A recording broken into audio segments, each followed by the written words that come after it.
وهدى ورحمة للمؤمنين. اعوذ باللہ من الشیطان الرجیم، بسم اللہ الرحمن الرحیم۔ آگے کی جو آیات ہیں وہ سود کے بارے میں ہیں، تو پہلے تو ہم سود کیا ہوتا ہے اس کے بارے میں تھوڑا سا پڑھ لیتے ہیں، اس کی ڈیفینیشن کے بارے میں پڑھ لیتے ہیں، اور اسلام میں اس کی ممانعت، اور پھر کچھ احادیث بھی پڑھ لیتے ہیں تاکہ ہمیں سود کا پتہ چل جائے یہ کیا ہوتا ہے، کیونکہ کافی سارے بچے ہیں جو تفسیر سن رہے ہیں، تو بہتر ہے کہ سود کا کانسیپٹ کلیئر ہو تاکہ جب ہم آیات پڑھیں تو ہمیں اچھے سے سمجھ میں آ جائیں۔ سود کا تعلق بھی ہمارے مال کے ساتھ ہے، اور یہ ایک طرح کا قرض ہوتا ہے، لون لینا۔ یہ صدقہ کا بالکل اپوزٹ ہے، جیسے بہت ڈیٹیل سے ہم نے پیچھے صدقہ اور خیرات کے بارے میں تفصیل سے پڑھا نا۔ صدقہ کیا ہوتا ہے کہ دوسروں کی ضروریات کا خیال رکھنا، ان کے ساتھ ہمدردی کرنا، خیر خواہی کرنا، رحم دلی کرنا، شیئر کرنا اپنے مال کو دوسروں کے ساتھ۔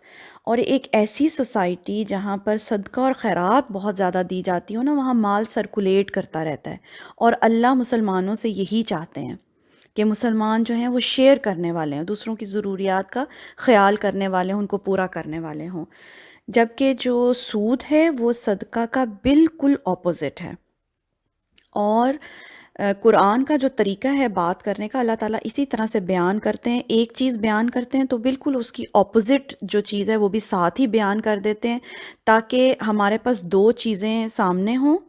ایک تو یہ ہے کہ اس میں چوز کرنا آسان ہے کہ آپ کو کون سا راستہ اختیار کرنا ہے، اور بات بھی اچھے سے سمجھ میں آ جاتی ہے۔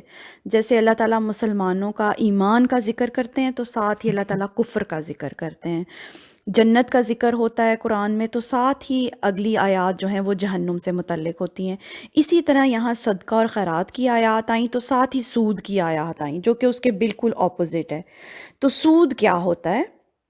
سود، جس کو اردو میں سود کہا جاتا ہے، انگلش میں اس کو انٹرسٹ کہتے ہیں، جرمن میں ہم اس کو سنز کہتے ہیں، عربی زبان کے اندر قرآن میں جو ورڈ استعمال ہوا ہے وہ ہے ربا۔ ربا کے جو لٹرل میننگز ہیں وہ کیا ہیں؟ بڑھانا، ٹھیک ہے؟ اس سے مراد کیا ہے؟ کسی سے قرض لیا جائے اور قرض جب واپس کیا جائے تو بڑھا کر واپس کیا جائے، یعنی اصل اماؤنٹ سے زیادہ کر کے جب ریٹرن کیا جائے گا قرض، لون، اس کو جو ہے سود کہتے ہیں، ربا کہتے ہیں۔ اور نبی صلی اللہ علیہ وسلم نے اس کی کیا ڈیفینیشن بتائی ہے؟ ہر قرض، نبی صلی اللہ علیہ وسلم نے فرمایا، ہر قرض جو کھینچ لایا نفع، جو اپنے ساتھ نفع لے کر لوٹا، پس وہ ربا ہے، اور یہ اسلام میں حرام ہے، اور اتنی زیادہ اس کی ممانعت ہے کہ کسی بھی کبیرہ گناہ کے بارے میں اللہ تعالیٰ نے، جیسے کبیرہ بڑے بڑے گناہ ہیں نا، شرک کرنا، زنا کرنا، قتل کرنا کسی کو، یہ کبیرہ گناہ ہے۔ کسی بھی گناہ کے بارے میں اللہ تعالیٰ نے اتنے سخت الفاظ استعمال نہیں کیے قرآن میں جتنے سود کے بارے میں سخت الفاظ استعمال ہوئے ہیں۔ اللہ تعالیٰ نے کہا ہے قرآن میں کہ جو سود کھاتا ہے نا شخص، وہ ایسے ہے جیسے اس نے اللہ اور اس کے رسول سے اعلان جنگ کر دی ہے۔ اتنے سخت الفاظ ہیں اس کے بارے میں۔ تو اس کی ڈیفینیشن ہمیں پتہ چل گئی۔ فار ایگزامپل، میں ایگزامپل دے کے آپ کو سمجھا دیتی ہوں۔ جیسے آپ نے کسی سے قرض لیا، لون لیا کسی سے، یہ چاہے آپ اپنی ذاتی ضرورت کے لیے لیں، گھر کے لیے، بچوں کے لیے لون لیں، یا آپ کسی اپنے بزنس کے لیے، بعض لوگ بزنس کرنے کے لیے بھی لون لیتے ہیں، یہ آپ کسی بینک سے لون لیں یا کسی انسان سے لون لیں۔ فار ایگزامپل، آپ نے 1000 روپیز کسی سے قرض لیا، اب آپ کو اس نے قرض دینے والے نے 1 سال کا ٹائم دیا کہ 1 سال کے بعد آپ اس کو ریٹرن کریں۔ اس ٹائم کے بدلے، اس ٹائم مہلت کے بدلے وہ آپ سے ڈیمانڈ کر رہا ہے کہ آپ 1 سال کے بعد جب قرض لوٹائیں گے، ریٹرن کریں گے، تو 1000 کی بجائے 1500 ریٹرن ہوگا۔ اس شرط پر وہ آپ کو قرض دے گا کہ آپ بڑھا کے لوٹائیں گے۔ اب اس بڑھانے میں چاہے وہ 1 روپیہ بھی بڑھا کر واپس مانگے آپ سے، 1000 کے اوپر 1 روپیہ بھی اگر بڑھے گا تو وہ سود کے اس کیٹیگری میں آ جائے گا۔ اس کو کہتے ہیں سود۔ اس کے بارے میں کچھ احادیث پڑھ لیتے ہیں۔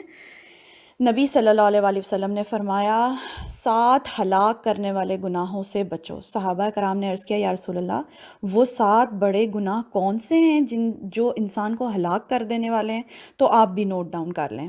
کون کون سے؟ شرک کرنا، جادو کرنا، کسی شخص کو ناحق قتل کرنا، سود کھانا، یتیم کے مال کو ناحق کھا جانا، کفار کے ساتھ جنگ کی صورت میں، یعنی جنگ ہو رہی ہے کافروں کے ساتھ تو میدان جنگ سے جان بچانے کے لیے بھاگ جانا، اور پاک دامن عورتوں پر تہمت لگانا۔ اسے بخاری اور مسلم نے روایت کیا ہے۔ یہ 7 بڑے اسلام کے گناہ ہیں، کبیرہ گناہ جن کو کہا جاتا ہے، ہلاک کر دینے والے گناہ۔ اس کے علاوہ نبی صلی اللہ علیہ وسلم نے فرمایا 4 آدمی ایسے ہیں کہ اللہ تعالیٰ نے اپنے لیے لازم کر لیا ہے کہ ان کو وہ جنت میں داخل نہیں کرے گا، اور نہ ہی جنت کی نعمتوں کا یہ لوگ ذائقہ چکھیں گے۔ وہ 4 لوگ کون سے ہیں؟ پہلا شراب کا عادی، شراب پینے والا، دوسرا سود کھانے والا، تیسرا ناحق یتیم کا مال ضائع کرنے والا، اور چوتھا ماں باپ کا نافرمان۔ یہ 4 گناہ جو کرے گا وہ ہرگز جنت میں داخل نہیں ہوگا۔